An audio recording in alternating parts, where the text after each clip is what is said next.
Simba ikienda robo finali msimu huu, mimi naomba wasiniogope. Popote pale wanione, sawa? Wanikamate. Sawa, wanikamate. Baada ya kunikamata, wanivue nguo zote, mwili mzima. Simuadhuria?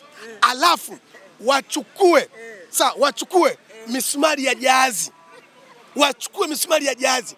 Alafu wanipigilie kama Yesu alivyopigiliwa na kuteseka milele na milele, na mimi niteseke kama Yesu alivyoteseka bila huruma. Na serikali, Jumanne Mlilo, kamanda wetu mkuu wa Dar es Salaam, ili swala kae mbali. Mama yangu mzazi, baba yangu, ili swala kae mbali, ni maamuzi yangu. Mashabiki wa Simba na mashabiki ambao mnamsapoti Mangungu, kama Simba tutaenda robo, mnivulishe nguo zote, mnipake pilipili kwenye makalio, mnichape viboko 100. Kama Simba tutaenda robo finali, kama Mangungu akiendelea kuwepo madarakani. Na ahadi hii itekelezwe na mashabiki wa Simba. Kamanda Mlilo, haya mambo ya mpira usiyaingilie, nichapwe viboko 100 hadharani.